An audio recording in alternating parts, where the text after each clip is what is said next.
au sein de cette université jusqu'à nouvel ordre. C'est ce qui ressort de l'Assemblée générale de l'Association des professeurs de l'Université de Kinshasa. Les détails dans ces journaux, les nouvelles des provinces. Ça revient évidemment au rendez-vous dans ces mêmes journaux. 30 minutes pour passer en revue les événements qui ont marqué l'actualité de ces mercredis. Bienvenue à tous. Si vous nous rejoignez sur la télévision nationale congolaise, d'abord, début de consultation formelle pour la formation du gouvernement de la coalition nationale. Pour cette première journée, le Premier ministre Sylvestre Ilunga a échangé avec une délégation du Front commun pour le Congo et du KHK pour les changements. Les consultations se font souvent toute la semaine à l'hôtel du gouvernement. Suivez ce reportage. Les choses sont allées plus vite qu'on le pensait. Devant la presse, le Premier ministre Ilunga Ilunga circonscrit le cadre de ces consultations. Le gouvernement que je vais former sera un gouvernement en harmonie avec les élus et à l'écoute et au service du peuple congolais. Je vais vous remettre officiellement, Monsieur le coordonnateur du CACH et Monsieur le coordonnateur du FCC, le chronogramme relatif à la formation du gouvernement de la République.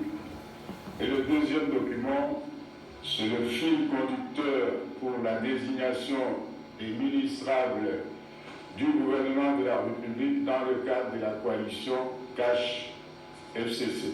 Les ministrables ne doivent pas faire l'objet d'une condamnation RDC ou à l'étranger. Les négociateurs sont appelés à doser anciennes et nouvelles figures montantes.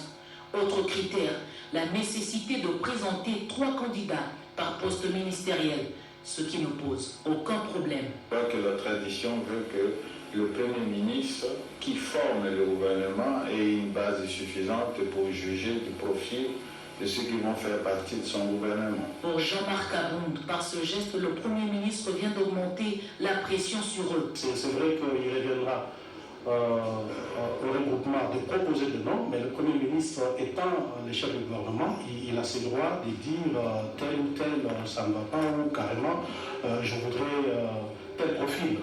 Effectivement, nous sommes venus l'écouter, il a été clair et nous avons pris acte de sa volonté de pouvoir œuvrer sous l'impulsion du chef de l'État et aussi œuvrer pour le bien-être social de notre peuple. Face à l'impatience des Congolais, le Premier ministre évoque une date.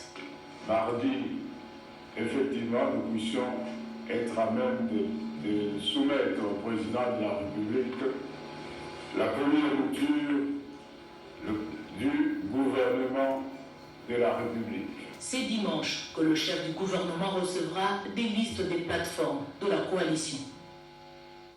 Et le chef de l'État, Félix-Antoine Tshisekedi, vient de signer une série d'ordonnances portant investiture de gouverneur. La lecture avec Pierre-Kivan Besso-Moïsa. Le gouverneur, respectivement du Centre et du Sud-Ubangi, vient d'être investi au terme de 2 ordonnances que vient de signer le chef de l'État, Félix-Antoine Tshisekedi Tshilombo. Voici la teneur de ces ordonnances.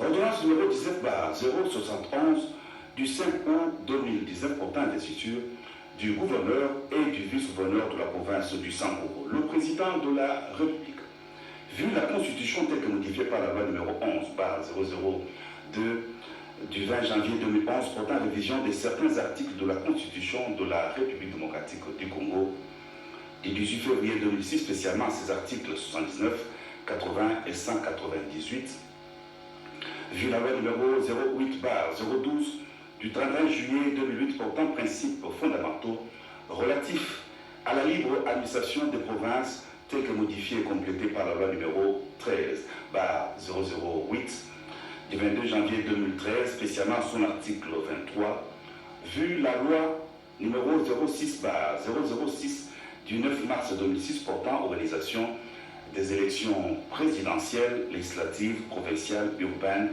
municipales et locales, telles que modifiées par la loi numéro 11/003 du 25 juin 2011, la loi numéro 15/001 du 12 février 2015 et la loi numéro 17/013 du 24 décembre 2017, spécialement en ces articles 158, 162, 170, 173 et 235, vu l'arrêt rendu sous le RCE 027 du 3 août 2019 rendu par la Cour d'appel du Sankourou, siégeant comme la Cour administrative d'appel en matière de contentieux électoral ayant proclamé les personnes élues en qualité de gouverneur et de vice-gouverneur de la province du Sankourou, considérant la nécessité et l'urgence ordonnée.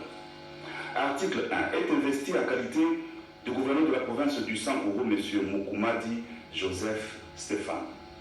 Article 2. Est investi en qualité de vice-gouverneur de la province du Sankourou, M. Tchabilo Koto Paul.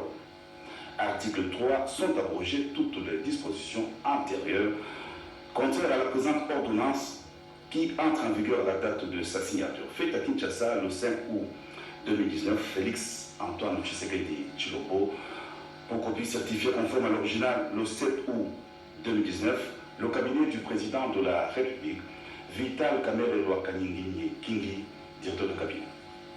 Ordonnance numéro 19/072 du 5 août 2019 portant l'investiture du gouverneur et du vice-gouverneur de la province du Sud Ubangi.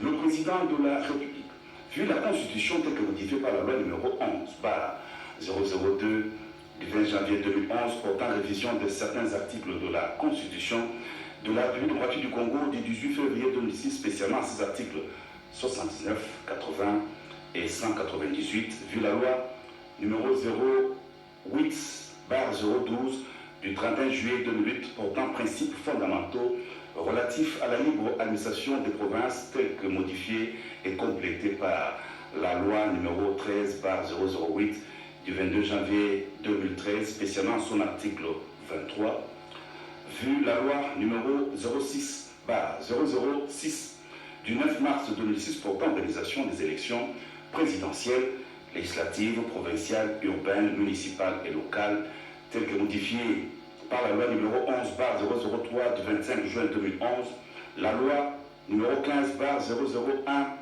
du 12 février 2015 et la loi numéro 17/013 du 24 décembre 2017, spécialement en ces articles 158, 162, 170, 173 et 235, vu l'arrêt RPRD 002 du 27 juillet 2019 rendu par la Cour d'appel du Sud Ubangi, siégeant comme cour administrative d'appel en matière électorale, ayant proclamé les personnes élues en qualité de gouverneur et de vice-gouverneur de la province du Sud Ubangi, considérant la nécessité et l'urgence ordonnée.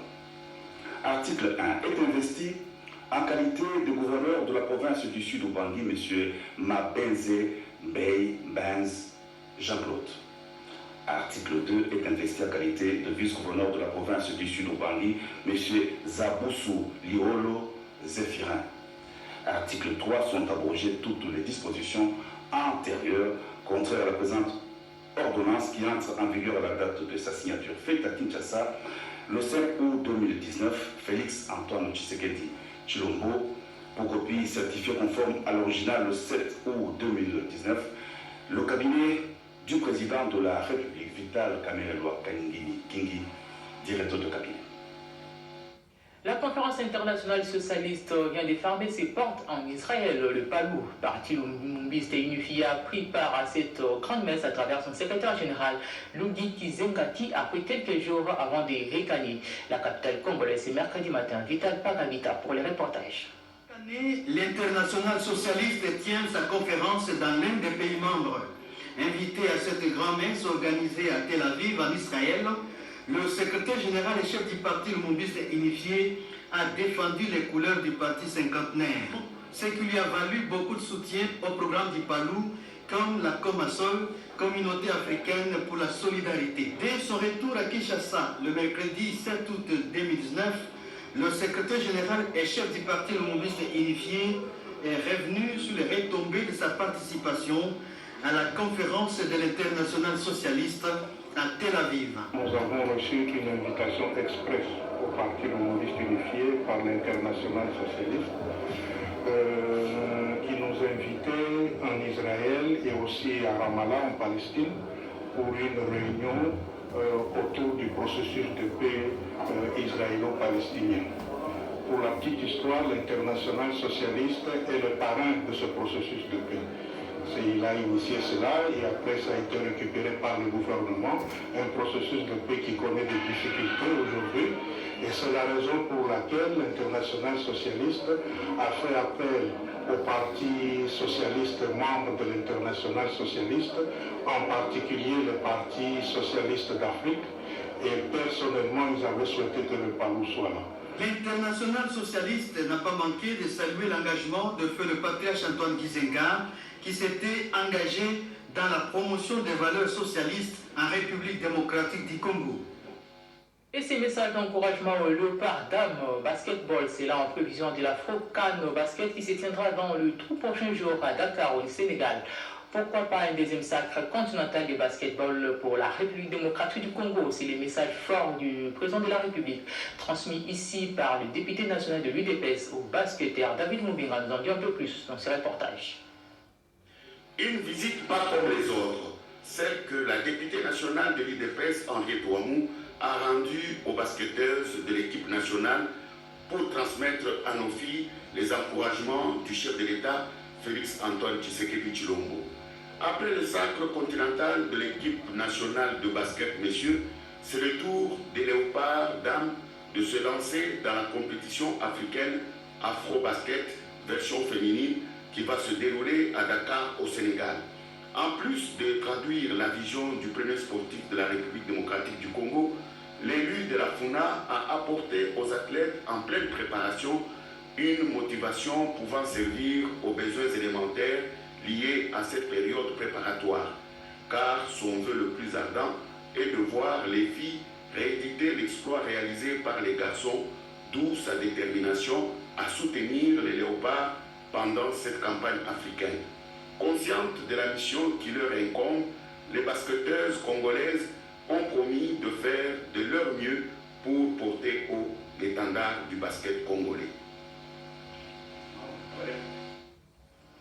Et je le disais tantôt dans les titres, les professeurs membres de l'association de professeurs de l'université de Kinshasa à Pékin sont en assemblée générale. Ils ont au cours de cette session évalué la marche de leur structure et le bien-être des professeurs membres de l'université de Kinshasa. Occasion pour eux d'annoncer la cessation de toutes les activités académiques, scientifiques, pédagogiques et autres. Le plus ample détail avec Grace Marosso.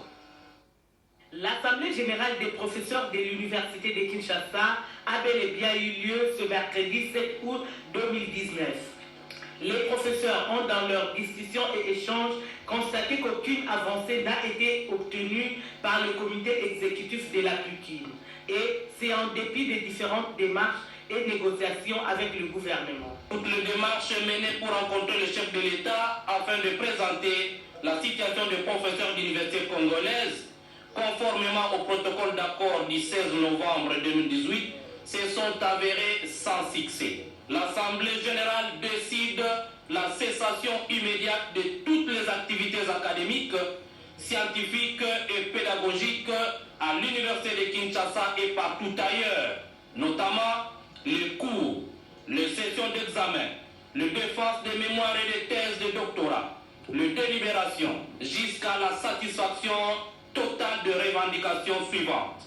Le remboursement du trop perçu sur les véhicules, le paiement de 5 mois de marque à gagner sur la prime du partenariat, l'amélioration de la rémunération du professeur congolais au standard UNESCO qui pourra aboutir à la suppression de la prime du partenariat, l'application de la loi cadre dans ses dispositions relatives aux élections de recteurs au sein des universités. Le président de la PUKIN, le professeur Bokolo Kokengo, a loué la discipline et la solidarité qui règnent au sein de la PUKIN. Le feuilleton se poursuit au sujet de la parcelle située sur l'avenue Roi-Baudouin de la commune de la Gombe. Deux parties se disputent la paternité de cette maison. Il s'agit de l'ambassadeur du Nigeria et de la famille Kakanga. Celle-ci réclame d'être rétablie dans ses droits. Les détails dans ce reportage. Qui oppose l'ambassade du Nigeria à Madame Bakara Kadija n'en finit pas de sortir des révélations. Le tribunal avait statué et rendu son jugement en 2013, confirmant la propriété de Mme Bakaka Makiliante et confirmant aussi son certificat d'enregistrement et annulant en même temps le certificat détenu par l'ambassade du Nigeria. Et avec cet arrêt, il fallait déguerpir. On a eu à déguerpir en 2014. Quelques temps après, nous avons présenté le PV d'expulsion. Quelques mois après, un groupe de policiers viendront réinstaller illégalement, sans aucune décision contraire à celle que nous avons, réinstaller les mêmes personnes au motif que c'est la parcelle de l'ambassade. Le préfet divisionnaire TG Gombe a écrit au ministre de la Justice, le ministre des Affaires étrangères a même écrit au ministre de la Justice pour dire que lui ne voit pas d'inconvénient que Mme Agba soit installée dans sa parcelle.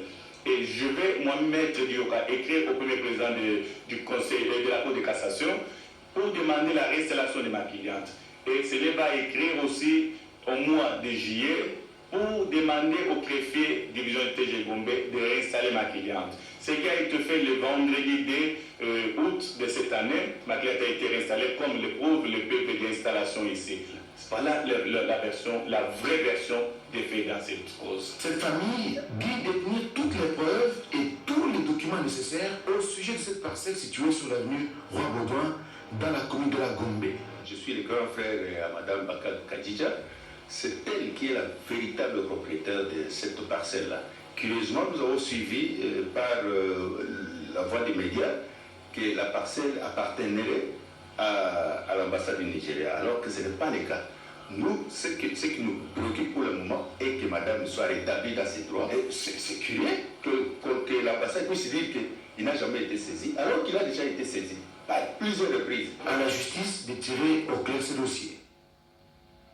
Deux nouveaux ponts réhabilités dans la province de Kanyama, dans la province du Olomami à Kanyama. Ces nouveaux ponts viennent désenclaver ces territoires, a été inauguré par le ministre de l'Industrie Marcel Ilunga. Yvette Mankotima pour les commentaires. Les calvaires pour les habitants du territoire de Kanyama dans la province du Olomami qui éprouvaient d'énormes difficultés en traversant le pont Loachi et Chikoloï pour atteindre les Kasaï. Une situation qui rendait ces territoires presque enclavés et enfermés sur lui-même. Ces ponts de fortune viennent d'être remplacés par des ponts modernes d'une hauteur de 6 mètres chacun et d'une capacité de plus de 40 tonnes et ayant une durée de vie de 50 ans. Une réalisation rendue possible grâce à l'implication d'un fils de ce coin, le ministre de l'Industrie, Marcel Ilunga, qui est venu lui-même procéder à l'inauguration de ces ponts rénovés. La matérialisation de ces projets est une ferme volonté du chef de l'État, Félix Antoine Tshisekedi Tshilombo, de voir les Congo émerger, a signifié Marcel Ilunga. Avant d'inaugurer ce pont, rendre hommage à son Excellence, Monsieur le Président de la République, Félix Antoine Tshisekedi Tshilombo. Grâce à son impulsion, les travaux ont été accélérés dans le cadre du programme de santé publique. Pour terminer complètement le pont du je voudrais aussi permettre la loyauté à son Excellence, M. Joseph Kabila Kabange, qui est l'autorité morale de notre plateforme, le Fonds pour le Congo. La construction de ces ponts a été financée par le Fonds de promotion pour l'industrie FPI qui a décaissé plus de 300 000 $. Pour la réhabilitation et la construction des infrastructures de base dans cette province, sujet au centre de la réunion qu'a eu le gouverneur de cette province avec une délégation du consortium CAT Projet International. Suivez ce reportage. Faire face à la maladie à virus Ebola doit être la préoccupation majeure du tout Congolais. La Croix-Rouge RDC, avec le soutien de la Fédération internationale de la Croix-Rouge et du Croissant-Rouge, accompagne efficacement les gouvernements dans la prévention et la riposte de cette maladie qui fait endeuiller l'Est de la RDC, précisément Béni et Gouma. Lui, plaidoyer mené par les autorités de ces mouvements humanitaires n'a pas laissé indifférent la Croix-Rouge française qui a offert ses dons des 10 bulles pour isoler pendant 24 heures les cas suspects avant leur transfert aux centres appropriés. 7 déployés sur le terrain à Béni, Mongina et Goma. 2 autres ont été laissés au ministère de la Santé pour les équipes de déploiement d'urgence. Ces bulles sont construites selon les normes requises pour éviter la propagation de la maladie. En dépit de la volonté manifestée par la Croix-Rouge, la prévention et la riposte exigent le moyen. Ce bulle n'est pas seulement pour Ebola, pour aussi peuvent servir, pourquoi pas, avec d'autres maladies épidémiologiques en Afrique. Nous les remercions pour cet appui technique et pour ce renforcement des capacités. Au grand mot, grand remède, dit-on, les gouvernements doivent multiplier les efforts stratégiques et afin de mobiliser les moyens qui permettent la mise en œuvre de la riposte contre cette maladie qui décime la population à l'est du pays. Là de suivre, la Croix-Rouge de la République démocratique du Congo vient d'être dotée d'un équipement pour lutter contre la maladie à virus Ebola. Et dans l'Ituri, le gouverneur de cette province a procédé à l'évaluation de la situation humanitaire. Suivez ce reportage. La situation humanitaire en province de l'Ituri reste préoccupante. Plus de 400 000 déplacés victimes de la violence en territoire de Djougou et de Mahagi ne bénéficient pas totalement d'une assistance. Cette question a fait l'objet ce mardi d'une réunion d'échange entre le gouverneur de l'Ituri, l'honorable Jean-Bemani Sassahidi, et les acteurs humanitaires, en vue d'apporter une réponse d'urgence dans un bref délai. Au cours de cette réunion, l'abbé Alfred Boudjoum, directeur du Caritas Bougnan, a fait le point de l'opération de collecte de fonds initiée par le gouvernement provincial de l'Ituri. Il y a beaucoup de besoins et nous ne cesserons jamais de dire qu'il faudrait justement que les pauvres aident les plus pauvres qu'eux, que les démunis aident les plus démunis qu'eux. Et c'est sûr que cela, mis ensemble, ça va soulager tant soit peu la souffrance de nos frères déplacés. Le gouverneur de l'Ituri, Jean-Bemani Sassahidi, a rassuré les acteurs humanitaires de la détermination du gouvernement de la République à rétablir la paix sur l'ensemble de l'Ituri. Vous savez qu'on est à la veille de la rentrée scolaire et c'est une question très essentielle. Nous allons encore travailler cette semaine là-dessus pour voir comment nous allons faciliter en tout cas cette grande population. Et encore une fois, c'est un appel à tous les Ituriens, à tous ceux qui sont en contact avec ceux qui sont en train d'endeuiller aujourd'hui l'Ituri, de se désolidariser complètement et de mener des actions locales pour que ces personnes soient hors d'état de nuire. Il faut dire, c'est depuis le mois d'avril 2019 que la province de l'Ituri fait face à l'activisme d'un groupe armé identifié comme la Codeco. Dans les Tchopo, la réhabilitation et la construction des infrastructures de base dans cette province, sujet au centre de la réunion que le gouverneur de cette province a eu avec une délégation du consortium CAT Projet International. Suivez. Les programmes du gouvernement de la Tchopo dans son volet infrastructure trouvent un écho favorable et au-delà de ses limites attirent de plus en plus d'investisseurs dans ce secteur. Le dernier cas en date est celui d'une délégation du consortium 4 Project International conduite auprès du gouverneur de province Walelo Fungola Lumari par son directeur général Germain Kodjo. Cette délégation à Kisangani concrétisait le protocole d'accord signé à Kinshasa au mois de juillet dernier avant l'amorce des travaux. Et nous sommes là déjà pour essayer de soutenir l'autorité dans les infrastructures routières et ensuite l'énergie. Au cours de cette audience, Germain Kodjo rassure que la partie technique est à pied d'œuvre pour l'étude de faisabilité. En investisseur averti, il appelle la population de s'approprier les travaux qui commencent bientôt. Côté, nous avons essayé de sillonner la ville de plusieurs. Et nous avons vu qu'il y a beaucoup de choses à faire. Et l'autorité aussi n'a pas une tâche facile. Tout ce que je peux demander, c'est le soutien de la population et la collaboration. Et nous y arriverons. Nous avons déjà un protocole d'accord avec le gouvernement provincial de Tchopo. Et la partie technique est à court. Et bientôt, nous en saurons plus. Un contrat qui tombe à point nommé souligne le gouverneur de province qui tient à doter sa province des routes dignes de ce nom. À noter qu'au-delà des routes, ce contrat prévoit aussi la construction d'une centrale photovoltaïque de 40 MW à Kisangani. Et dans le Nord Kivu, le gouverneur de cette province a sensibilisé la population de ces coins de pays contre la maladie Ebola. Question de lutter contre la propagation de cette maladie. Suivez ce reportage. De dialogue social que le gouverneur du Nord Kivu vient de tenir ce mercredi 7 août 2019 dans la salle polyvalente Walking Bumonoka en territoire de Miragongo. Caroline Vanzouka Civita, très soucieux de la situation sécuritaire sa province, ainsi que de l'épidémie de la maladie à virus Ebola qui prend de l'attention en province du Nord Kivu est allé consulter ces populations. Objectif, obtenir une forte collaboration de la population avec les services de sécurité pour mettre un terme à toute forme d'insécurité qui sème terreur et désolation. Ce dialogue social avec notre population du territoire de Kirakongo à la suite de la montée de l'insécurité dans cette partie de la province. Nous avions voulu effectivement être avec notre peuple pour qu'elle nous renseigne des sources d'abord de l'insécurité, demander à ce peuple leur contribution pour que la paix et la sécurité puissent revenir dans ce territoire. Des dons de milliers d'habitants, notables, hommes, femmes, jeunes et vieux, le premier des citoyens du Nord Kivu a sensibilisé ses interlocuteurs à observer les règles édictées par le ministère de la Santé pour lutter contre la maladie à virus Ebola qui n'a pas encore dit son dernier mot à province du Nord Kivu. En présence des membres du comité provincial de sécurité, l'autorité provinciale du Nord Kivu, dans un échange interactif très mouvant, a répondu à plusieurs préoccupations de ses interlocuteurs dans le souci de résorber la crise sécuritaire et éradiquer l'épidémie d'Ebola.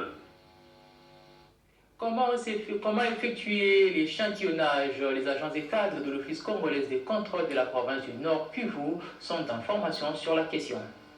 Les cadres de la direction provinciale du Nord Kivu de l'Office congolais de contrôle sont en séminaire de formation de 4 jours sur comment effectuer l'échantillonnage des produits sous l'impulsion de leur directeur général, Pierre-Célestin Rissassi Tabouan Timboa.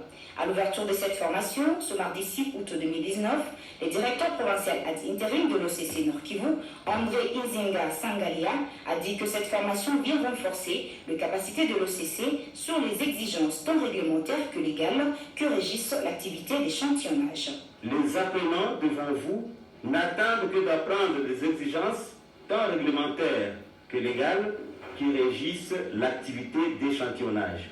Je ne ménagerai aucun effort pour matérialiser les recommandations qui seront issues de cette formation. En nous participants, nous tous qui sommes conviés donc à ces assises, je nous exhorte à l'assiduité, à une grande concentration tout au long de la formation et surtout à l'obligation de faire la restitution aux autres collègues pour qu'à la fin, nous ayons une même compréhension de la manière dont notre travail d'échantillonnage devra être exécuté. Les participants apprécient l'organisation de cette formation qui pourra les aider à améliorer les techniques pour prélever l'échantillon de produits. La formation que notre autorité générale, le directeur général de l'OCC, M. Célestin Rissassi Tabouan Timboa, a organisé par les missionnaires qui sont arrivés, va nous permettre de renforcer nos capacités en matière d'échantillonnage. L'importance étant la laboratoire. Notre analyse commence par l'échantillonnage. Si dès lors que l'échantillonnage n'est pas réalisé dans les conditions des normes exigées, ça va aussi avoir des prédictions sur l'analyse. Cette formation est assurée par Ngokai Nzinga et Kumiromp Woto, deux cadres de l'OCC venus de la direction générale de l'OCC à Kinshasa, et connaît la participation de cadres et agents venus de Béni. Le gouverneur du Nord Ubangi a fait la restitution de sa mission à Kinshasa ainsi que l'évolution des démarches pour la réhabilitation du barrage de Mobaïmbongo. De 12h30 que l'appareil transportant le gouverneur son excellence Isato Nzigi Koloki s'est posé sur le tarmac de l'aéroport international de Patolité basé à Moanda. Le patron de l'exécutif provincial du Nord Ubangi, Isato Nzigi Koloki, était accueilli au pied d'avion par le vice-gouverneur Oscar Oshobale Ouzou et le comité provincial de sécurité avant de recevoir de la part de la police nationale congolaise du Nord Ubangi un honneur digne de son rang. Plusieurs autorités politico-administratives de la ville avaient effectué le déplacement vers l'aéroport international de Moanda pour accueillir le numéro 1 de la province du Nord Ubangi, son excellence Isato Nzigi Koloki, de retour après un voyage d'une durée d'environ 1 mois à Kinshasa, la capitale de notre pays. Au mois de septembre, nous allons retrouver le courant dans la ville de Patolité parce que les pièces pour le barrage de Mobaïmbongo sont déjà disponibles. Déjà d'ici les 2 dernières semaines du mois d'août, il y a une équipe d'avance qui va venir pour commencer à préparer le terrain pour pouvoir réhabiliter le barrage de Mobaïmbongo. Ça c'est le 1. Nous avons essayé de militer auprès du président de la République, qui a validé à ce que nous puissions, dans les jours, dans les semaines ou les mois à venir, pouvoir doter, renforcer notre police, notre armée en capacité opérationnelle, pour les permettre de pouvoir assurer l'ordre public. Il y a un problème au sein de Badolité, nous le savons, de vol et de cambriolage. Tout ça, tant que nos services de sécurité ne seront pas à au moins 80% de leur potentialité opérationnelle, nous aurons toujours ces problèmes. Voilà pourquoi il a fallu aller à Kinshasa. Voilà pourquoi il faudra peut-être encore aller à Kinshasa pour se battre, pour que nous puissions rehausser, en tout cas, avoir ce que nous pouvons avoir à Kinshasa, pour que la province puisse bénéficier de ce qu'il y a et que la province puisse vraiment être au même diapason que les autres provinces en termes de sécurité. Revenons sur la double cérémonie de la collation des grades et la clôture de l'année académique 2018-2019 à l'ISP Mbujimai. C'était en présence du corps académique de cet institut. L'Institut supérieur pédagogique de Mbujimai a lancé sur le marché de l'emploi 150 lauréats de la première session en pédagogie appliquée. C'était au cours d'une double cérémonie marquant la 49e cérémonie de collation de grade académique et la 51e année d'existence de cet établissement. Cérémonie présidée par la vice-gouverneure de la province Jeannette Moussouamba en présence des députés provinciaux, des directeurs d'entreprise, du corps scientifique académique, des lauréats ainsi que de leurs parents. Dans son allocution, le directeur général de l'ISP Mbujimai, le professeur Dominique Tchinké, a rendu un vibrant hommage au président de la République pour le don de ciment pour la réhabilitation de l'Institut peu avant de faire le bilan de l'année académique 2018-2019. Le représentant des lauréats a invité ces derniers à mettre en application toutes les théories apprises durant leur cursus. Et c'est enfin la vice-gouverneure de province qui a déclaré la fin de l'année académique 2018-2019 à l'ISP Mbujimai. Le journal L'Union pour la Nation congolaise a tenu une conférence de presse ce matin pour dissiper la rumeur qui fait d'état une mésentente entre les deux leaders de cette plateforme politique cash. C'était au siège national de l'UNC dans la commune de Barumbu. Il n'y a pas de zone d'ombre dans les relations entre les têtes d'affiche du cash, car pour le changement, des informations erronées à mettre sur le compte de rumeurs et certains médias et une certaine opinion malveillante propagent dans l'intention de nuire. L'entente est parfaite entre les leaders de ces deux plateformes politiques. Pendant tout ce parcours qu'on a essayé d'évoluer ensemble, il faut noter que nos relations sont au beau fixe entre l'INC et l'UDPS. Ceci prouve à suffisance la volonté et la détermination de ces deux leaders d'œuvrer ensemble pour un combat qu'ils mènent à commun accord pour atteindre dans la finalité l'objectif ultime de l'amélioration des conditions de vie de la population. Notre structure familiale, c'est le cash, dont nous sommes très fiers. Les deux composantes sont obligées de faire route ensemble et d'une manière paisible, parce que nous ignorons les conditions et le contexte dans lequel le gouvernement va bientôt prendre cher. Alors, il a été opportun pour que nous revoyions l'affaire en famille, et ce n'est pas l'objet d'un débat qui peut alerter ou l'objet d'une mauvaise compréhension de la part des communs des mortels. Non, ce n'est pas le cas, mais tout simplement une causerie familiale où nous interpellons les uns les autres à rentrer dans la logique. Et voilà, c'est par cette note que prend fin ce journal des 19h. Merci de votre attention soutenue au programme de la télévision nationale congolaise. Bon suite des programmes sur nos antennes. Au revoir.